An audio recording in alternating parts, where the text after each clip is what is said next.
March 23, 1945. 4:17 p.m. Somewhere in the burned ruins of Wesel, Germany, near the Rhine River. Corporal James Mitchell stood in the smoldering remains of what had been a village square, his rifle hanging loose in his hands, staring at a corpse that made his blood run cold in a way that 3 years of combat never had. The body lay face down in the ash and rubble, wearing a German Wehrmacht uniform, and when Mitchell had turned it over to check for intelligence documents, he found himself looking at his own face. Not similar. Not resembling. Identical. The same scar through his left eyebrow from a childhood fall. The same slightly crooked nose broken playing baseball in high school. The same birthmark on the right jawline that his mother had always called his angel's kiss. It was impossibly, undeniably his face on a dead German soldier, and as Mitchell knelt there in the ruins with smoke still rising from collapsed buildings and the distant sound of artillery providing a hellish soundtrack, his mind fractured trying to comprehend what his eyes were seeing. This is the story of what happened next, of how a soldier confronted an impossible reflection in the midst of history's most destructive war, and of the truth that would haunt him for the rest of his life, a truth about identity, fate, and the thin line between the man you are and the man you might have been if history had dealt different cards. To understand what James Mitchell experienced in that burned village, you must first understand who he was and how he'd come to be standing in the ruins of Wesel on that March afternoon in 1945. Mitchell was 24 years old, from a small town in Wisconsin called New Glarus, a community founded by Swiss immigrants in the 1840s that had maintained its cultural heritage through language, architecture, and tight family bonds that crossed the Atlantic. His grandparents had emigrated from Switzerland in 1902, and his father had been born in New Glarus, making James. March 23, 1945. 4:17 p.m. Somewhere in the burned ruins of Wesel, Germany, near the Rhine River. Corporal James Mitchell stood in the smoldering remains of what had been a village square, his rifle hanging loose in his hands, staring at a corpse that made his blood run cold in a way that 3 years of combat never had.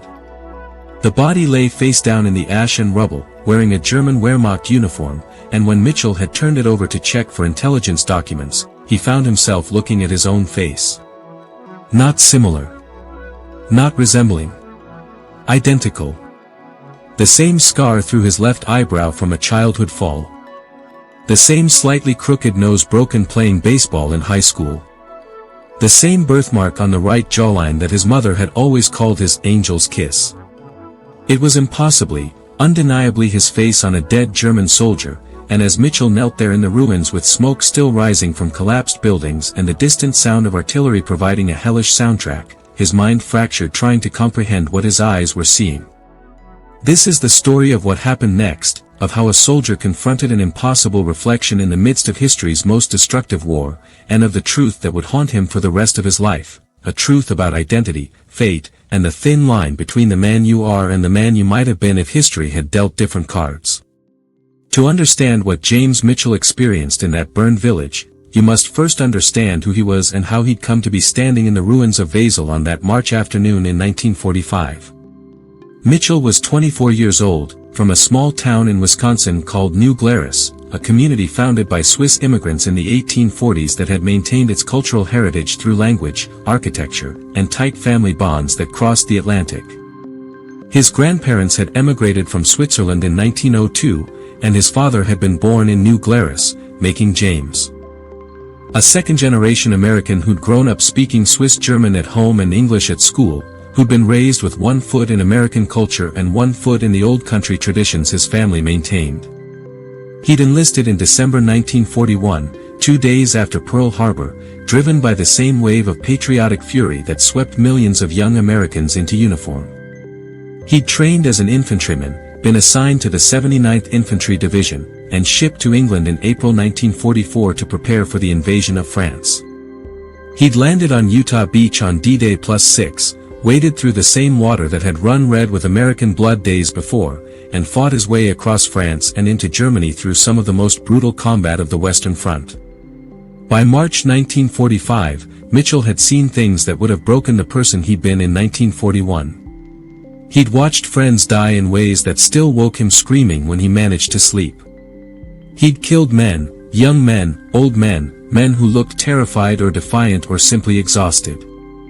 He'd liberated concentration camps where the evidence of systematic genocide had confronted him with evil on a scale his mind couldn't fully process. He'd become the kind of soldier who could function under artillery fire, who could assess tactical situations with cold professional detachment, who could do what needed to be done and compartmentalize the moral horror of war into a locked box he'd deal with later, if he survived.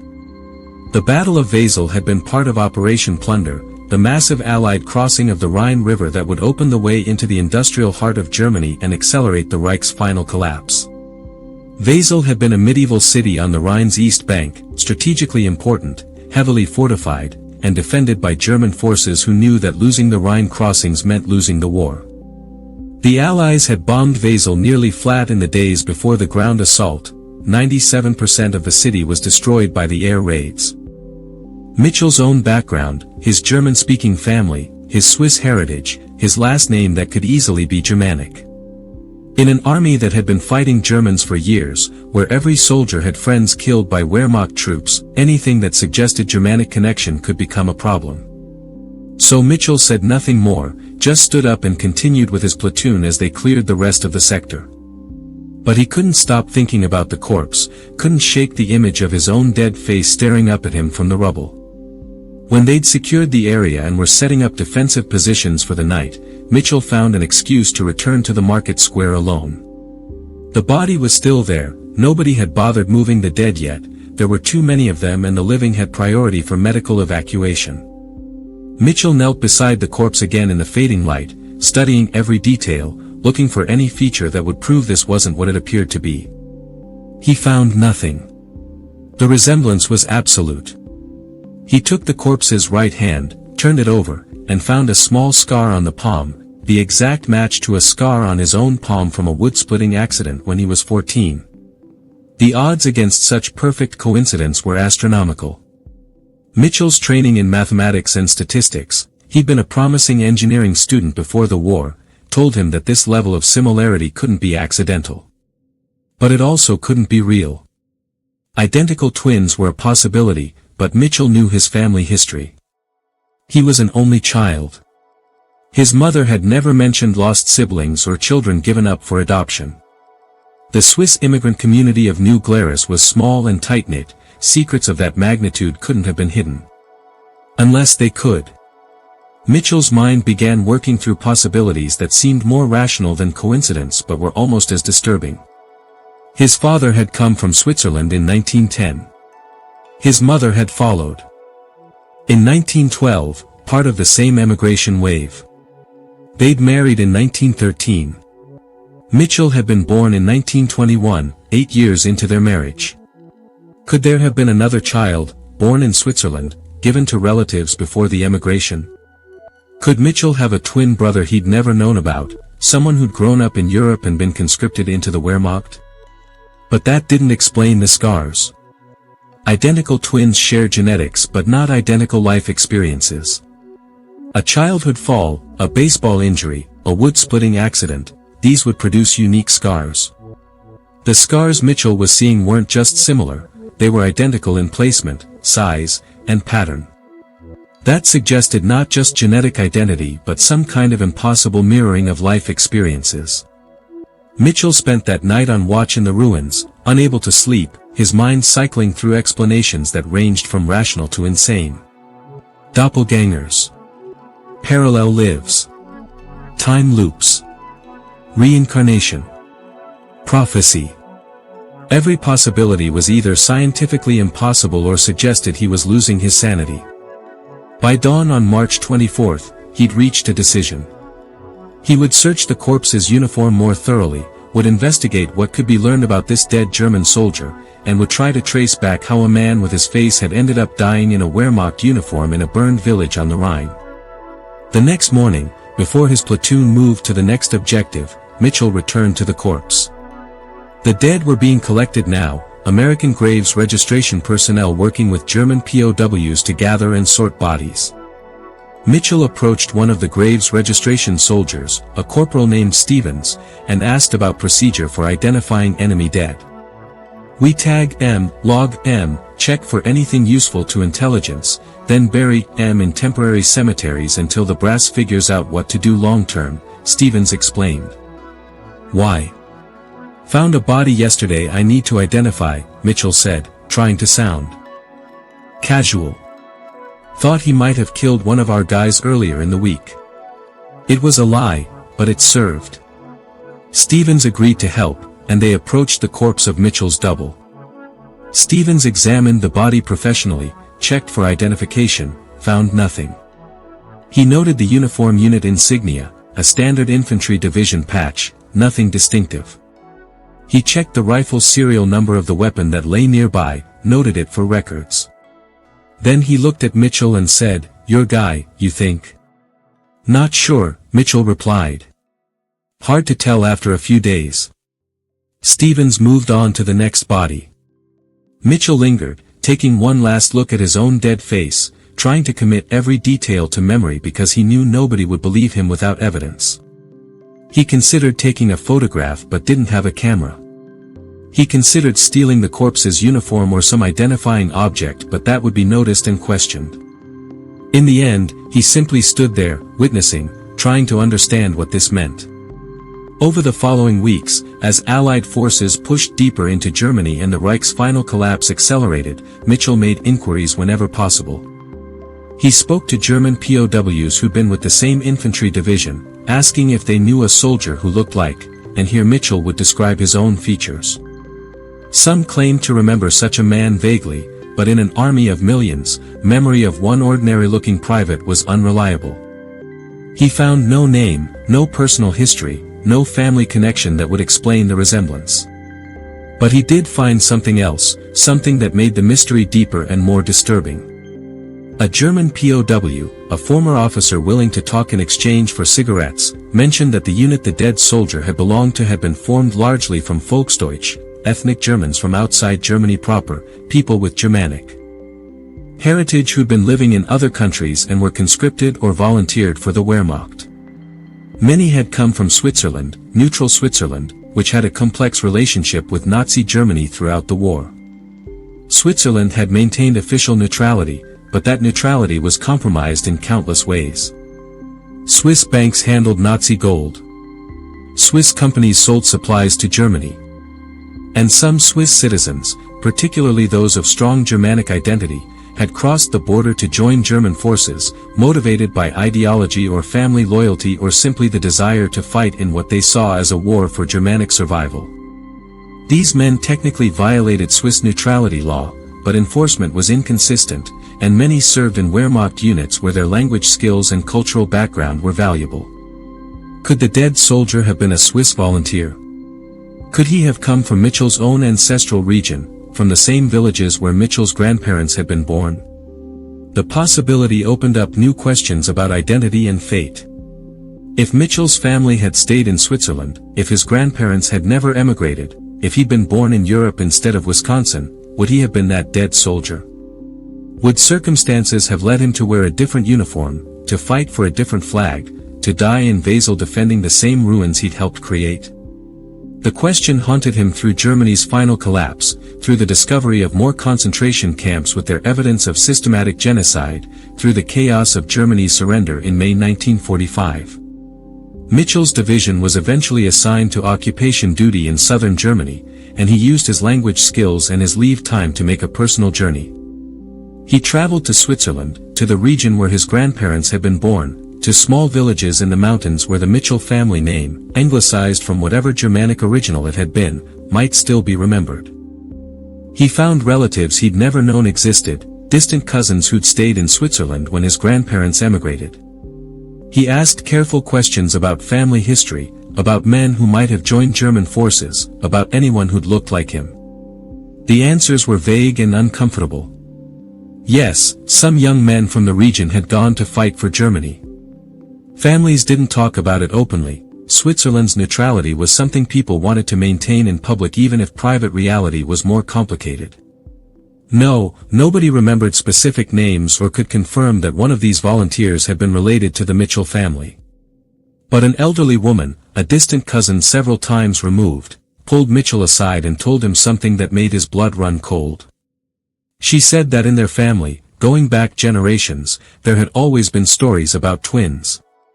Not ordinary twins, but something stranger. Family legends spoke of brothers or sisters who were born in different places to different parents but who shared identical features and lived parallel lives, sometimes meeting once in their lifetimes, sometimes never meeting at all. It was chalked up to coincidence and family resemblance, but the stories persisted. The woman looked at Mitchell with an expression somewhere between sympathy and fear, and asked if he'd seen something that made him come asking these questions. Mitchell told her about Vasil, about the corpse with his face. She nodded slowly, unsurprised, and said that war had a way of bringing these parallel lives into collision. She didn't elaborate, and when Mitchell pressed for more information, she said she told him all she knew and that some mysteries were better left unexplored. He left Switzerland with more questions than answers, returned to his unit, and eventually shipped back to the United States in late 1945. He tried to return to normal life, enrolled in college on the GI Bill, finished his engineering degree, married, had children. Built a career designing bridges and infrastructure. But he never forgot the corpse in Vasil, never stopped thinking about the man who'd worn his face and died wearing the enemy's uniform. He told the story to his wife once, in the early years of their marriage, and she'd looked at him with concern and suggested he might need to talk to someone about war trauma. He never mentioned it again. In the 1960s, when American forces were fighting in Vietnam and a new generation was learning about war's psychological toll, Mitchell read about a phenomenon called the uncanny double or doppelganger experiences that some soldiers reported in combat, seeing enemy dead who resembled them or even looked identical. Psychiatrists explained it as projection, as the mind's way of processing guilt and fear by externalizing the soldier's own potential death. Mitchell read these explanations and wanted to believe them, wanted to accept that what he'd seen in Vasil had been a stress-induced hallucination or misperception. But he couldn't make himself believe it. He remembered the details too clearly, the scars, the hands, the perfect identical features. He remembered the German Paus information about Swiss volunteers in the Wehrmacht.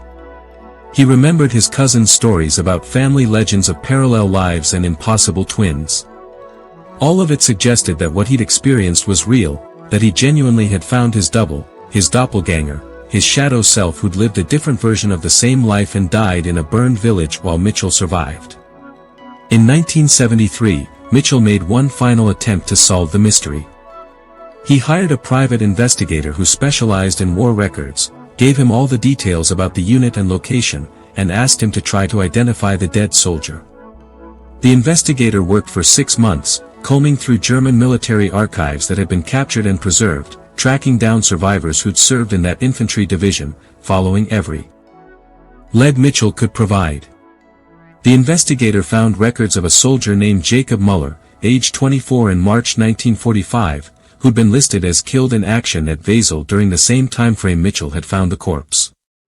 Muller had been born in 1921, the same year as Mitchell, in a small village in the Swiss mountains, in the same region where Mitchell's grandparents had been born. He'd crossed into Germany in 1943, volunteered for the Wehrmacht, served on the Eastern Front, and been transferred west for the defense of the Rhine. His service records included a physical description that matched Mitchell's own measurements and features. The photograph that should have been in his personnel file was missing, probably lost during the war's chaos. The investigator found one final detail that Mitchell had never known about his own family history. Muller's mother's maiden name had been the same as Mitchell's grandmother's maiden name. They'd been sisters, separated when one emigrated to America in 1902 and the other stayed in Switzerland. Which made Jacob Muller Mitchell's first cousin, close enough in genetics to explain strong resemblance. But it still didn't explain the identical scars, the perfect mirroring of features, the sense Mitchell had experienced that he was looking not just at a relative but at himself.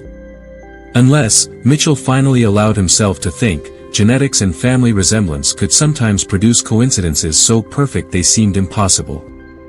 Unless similar childhood activities in similar environments could produce similar scars through pure chance. Unless the human mind, confronted with strong resemblance during extreme stress, could fill in details and convince itself of perfect identity when the reality was merely close similarity. Unless everything he'd seen in Basel had been explainable through natural causes, and the mystery existed only in his traumatized perception of an event that was tragic but not supernatural. He chose to believe this explanation, chose to accept that what he'd experienced was profound resemblance between cousins who'd never met, coincidence made eerie by the circumstances of war and death.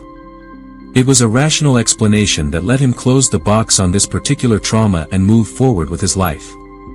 But late at night, in the decades that followed, when sleep wouldn't come and memory was vivid, Mitchell would sometimes find himself back in that burned village square, looking down at a corpse that wore his face, and he'd wonder what his life would have been if his grandparents had never emigrated, if he'd been born Jacob Muller instead of James Mitchell, if he'd worn field gray instead of olive drab, if he'd been the one who died in Basel while his double survived.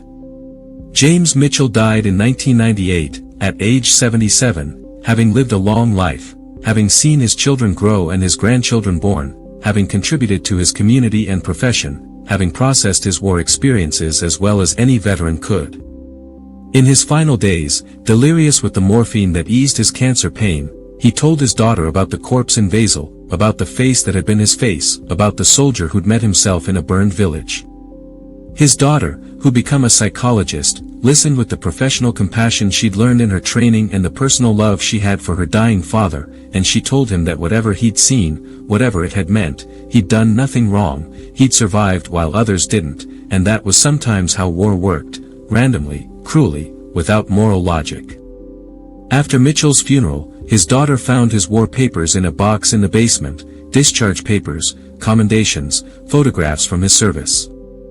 Tucked in the bottom was a small notebook where he'd written detailed notes about Basel, about the corpse, about his search for answers. The last entry, dated 1973 after the investigators' report, read, "Jacob Muller was my cousin. Nothing more.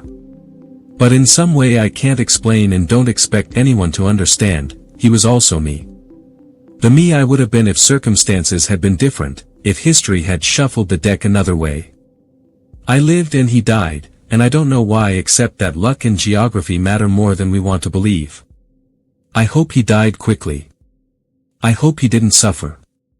I hope that in some way, by surviving, by building a life and a family, by creating things instead of destroying them, I honored both our lives, the one I lived and the one he lived for me in that parallel existence where everything was the same except the uniform we wore and the flag we died for."